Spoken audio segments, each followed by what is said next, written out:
Hi there, welcome back to the YouTube channel. We're back again with yet another random commander using the random button on EDHREC. Today we got Aragorn, Hornburg hero, 1 red, green and white for a 4/4 human soldier. Lord of the Rings is back. This one's interesting though because attacking creatures you control have first strike and renown 1. For those of you who don't remember what renown is, whenever a creature deals combat damage you get X +1/+1 counters on it. In this case 1 because of renown 1 on each creature you get. And then whenever a renowned creature you control deals combat damage to a player, double the number of +1/+1 counters on it. Now, if my memory serves correctly, renown on Aragorn is the first time we've seen this ability since Magic Origins. We had a lot of creatures in Magic Origins that had renowned. It wasn't a well received mechanic at the time, but it's probably worth going back now and having a look at it and see if we can't make it work with Aragorn, because things with +1/+1 counters and first strike are pretty good. So hey, let's see how he goes. But this is how I've built the deck today, and I hope it's going to be a fun one that you enjoy, because what I'm really hoping is if you enjoyed this one, start off 2025 nicely for me, hit the subscribe button down below. As of recording this, I'm 13 people short of subscribers on here to hit my magic 600 number. I'd really appreciate it if people could hit the subscribe button. But enough of the sales pitch, let's have a look at the deck. So in the beginning we have Ramp, Avacyn's Pilgrim, Birds of Paradise, Honoured Hierarch is our first one of our renowned creatures from Origins. This one's nice. It's got renown 1 itself, so it gets another edition of that. So as long as it's got as long as it's been renowned, it has vigilance and has tap, add 1 mana of any colour for 1 mana. Cheap card, nice. Relic Seeker is also next. When it becomes renowned, you may search your library for an equipment card, reveal it, put it in your hand, then shuffle your library. Now, there isn't any equipment in the deck, but it's a 2/2 renowned creature. And so basically you probably get in quite early with this against someone and get 3/3 for 2 mana. Hence why it's here. Now you can drop this or you can put some equipment in if you want to, but I just want to play the extra renowned creature, so it's here. So bear with me. Sylvan Carroted, more ramp. Tobin Freeblade comes in, renowned, does the whole thing, gets vigilance. Undercity Troll is also gets hopefully renowned up and then has regenerate. So yeah, not an ability you see that often anymore, regenerate, but 2 in a green means you can just prevent the combat damage and save it basically. Acolyte of the Inferno, whenever it becomes blocked by a creature, it deals 2 damage to that creature. So even without the renowned ability, you either get 3/1 or a 4/2 if people let it through, or if you've got Aragorn out, maybe a 5/3. And then if it does anything does try and block it, it's going to take 2. So you might win the before the damage is dealt with that happening. Anyway, a Chrono Sergeant, first strike renowned, so a bit redundant because obviously your renowned creatures have first strike when Aragorn's in play, but hey, is a 2/2 for 3, maybe becomes a 3/3 first striker, which is even better. I have played Broadside Bombardiers just so we can get the damage in. It gives another way of doing things with the boast ability. Citadel Castilian is even better. It's Vigilance with renown 2, so you get the damage in with this and it becomes a 4/5, or if you've got Aragorn in play, a 5/6, which 3 mana investment's pretty good for going. Enduring Innocence comes in from Duskwall because we have a lot of creatures that enter the battlefield with power of 2 or less, so we might as well draw a card when they come in. And Enduring Vitality just helps us sort out our mana issues, so we can just tap those creatures and get some extra mana on the go. Gwalain, the Casting Director, makes an appearance to chuck around the Royal Roll tokens, or if you've got a big boy in play, maybe one of the monster rolls, but probably the Royal ones to make sure you've got that little bit of ward going on. Knight of the Pilgrim's Road is an expensive renowned card, 3/2 for 3 mana and renown 1, but it still works. Mirren Crusade is here because I want a little bit of protection from black and other green cards. There seems to be an influx of black-green cards in Commander on MTGO at the moment, so this gives me a little bit of way to fight back. And obviously, if it becomes renowned because of Aragorn, even better. Nissa, Resurgent Animist, just helps us fix our land. Mana, and then maybe find elves and elementals, but there's none in the deck really apart from Nissa, so it's purely here to do the extra little bit of land for additional colour type stuff. Star Wars Avian is just our flying renowned creature, a bit weak but okay. Valron Wardens is nice. Whenever a creature becomes renowned, draw a card. That really does help with this deck entirely. Enduring Courage is also here to give all our creatures haste, and the +2/+0 doesn't hurt either.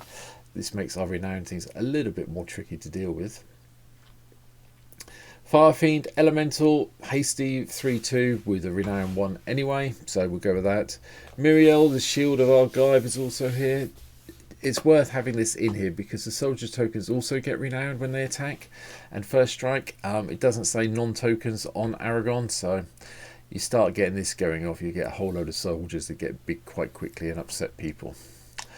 Freaker's Disciple, it's a renowned Death Toucher to hold off the big stuff. Savala, Eagle Trailblazers here because I wanted more tokens to come into play, and the mercenaries do that. And then it made complete sense to me to have Shali and Halal in the deck as well. We'll be putting out +1/+1 counters on a regular basis, so yeah, might as well deal that damage out to our opponents as well when we do so. War Oracle, renowned with life gain for 4 mana. Happy with that. 3/3 life gainer, then gets renowned 1. Nice. Bonehoard Dracosaur, it's a red deck, it's here, sorry. Outlander Colossus is the first of the big guys with renown though. You get the damage in with this.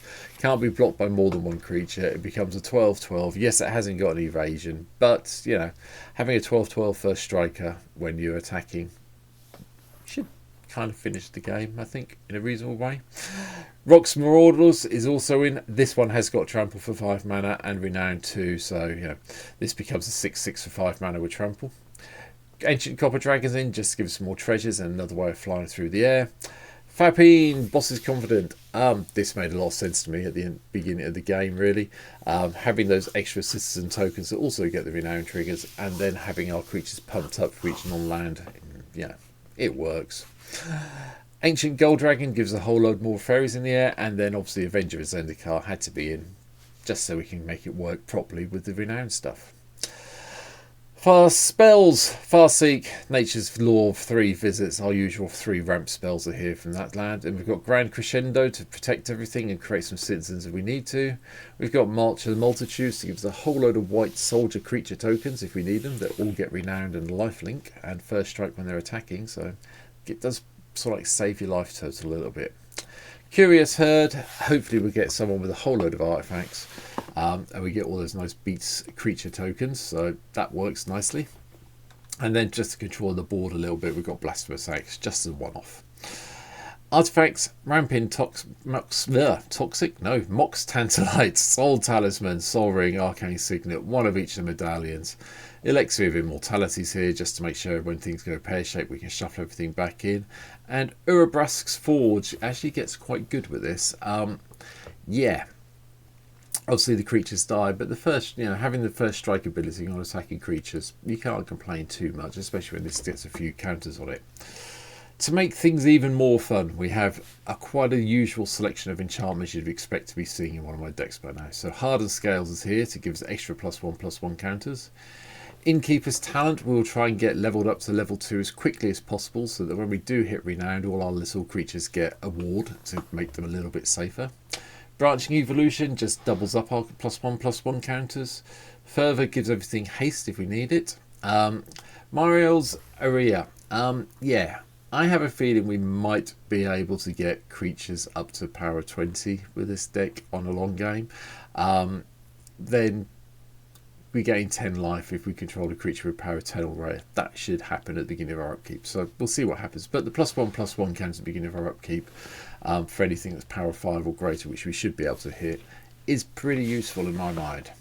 Especially with Rhythm of the Wild to give all our creature spells riot, so they can come in with those extra +1/+1 counters in the first place. Sylvan Scavenging chucks around the +1/+1s, or we get some raccoons if we need them. War Leader's Calls also in to give all our creatures a little bit of +1/+1 and deal damage when they come into play to our opponents. A little bit of fun with Anointed Procession and Parallel Lives to double up on the token creation we've talked about already. But it works very nicely with Outlaw's Merriment, because who doesn't like having a random creature come into play that maybe do something useful? Yeah, I just like this, so it's in. Cathar's Crusade obviously pumps up our creatures quite significantly. Mirari's Wake means all our creatures get +1/+1 and we can get extra mana off our lands. Uncivil Unrest gives all our creatures riots, a bit of an expensive version of a Rhythm of the Wild, but if a creature you control with a +1/+1 counter on it would deal damage to a permanent or player, It deals double that damage instead. You play this, you become a target. Make sure you have enough creatures available out there ready to go with the +1/+1 counters on it, so that when you play this, you do get some significant damage in before you basically get attacked by every single player happening. Bear that in mind.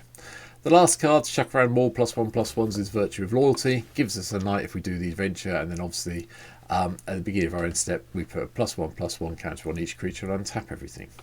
So attack all out and then have some defense as well. So we're not going to complain. Lands wise, the usual selection of red, green and white lands all the way through. We have got Reliquary Tower here just to help us in case things get bounced back to our hand. I have avoided Temple of the False God for a change, but I think with Aragorn, with the ramp and the mana cost reduction of the Emerald, Pearl and Ruby Medallion, we'll be alright to recast him if he gets killed off. And that's it. That's my take on Aragorn, a Hornburg hero. If you think there's something significant I've missed out, please leave me a comment down below. When we get around to playing this deck on stream, we can have a look at it and change it if we need to. But yeah, I've played it a little bit and it does work out quite nicely and it's fun from my point of view. So if you do want to see me play it, there's a link down below in the description to my Twitch page. Come and give me a follow over there. But for now, I've finished talking for this video. I'll be back one more tomorrow and then we'll go back to our normal schedule next week where we do 4 videos a week, because extra videos for the last 2 weeks of Christmas and New Year. So there you go. Tomorrow's one going to be a bit of fun, but for now, take care and I'll see you very soon. Cheers.